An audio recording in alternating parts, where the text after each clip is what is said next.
Welcome into the debut episode of Nothing But Pylons. I'm your host, Gavin Schall, and on this show we intend to cut all the fluff. No lacrosse, and no volleyball, an exorbitant amount of growth potential be damned, no esports. You know, there's that old stereotype with kickers that they never work the upper bodies, and Gonzalez proving once and for all that that is false. Third and final tweet, I wanted to get a little nostalgic. It's Alex's final show, potentially Jake's final show.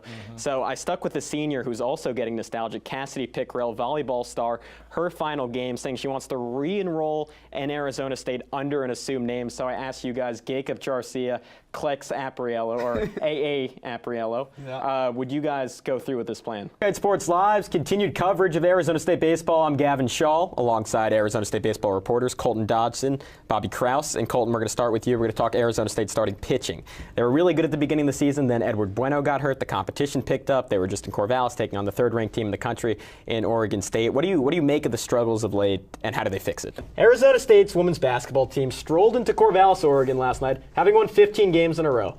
Now, no one was making Warriors comparisons, but Charlie Turner Thorne and company were feeling pretty good about themselves. Pretty good.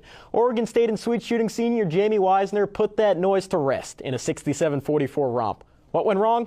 Well, that's a little bit above my pay grade. Fortunately, we have Hoops PhD Chaz Frazier in studio to break it all down.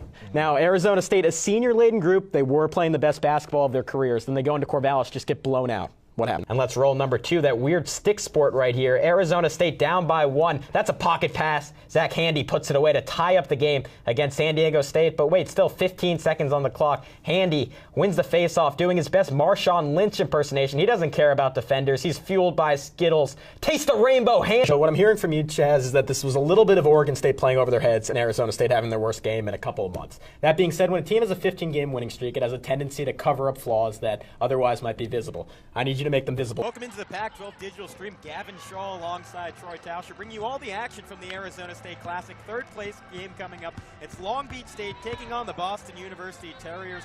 Long Beach State yesterday struggled with Florida's size. They couldn't really see past double teams. Boston, though, maybe has even bigger issues, Troy. They couldn't do anything against Arizona State yesterday. Suns general manager Ryan McDonough said that the blame was more on himself than it even was on Hornacek, which raises the question, why wasn't Ryan McDonough fired too? This is the latest reminder that in the NBA, you're only as good as your talent. And that Jeff Hornacek was fired because after injuries, his team didn't have a lot of it. All right, so a group of starters that can't quite figure it out yet, and a group of relievers that I'm hearing there's a lot of talent there, but they haven't put it all together. Competition's only going to get tougher for Arizona State baseball. We'll see if they figure it out.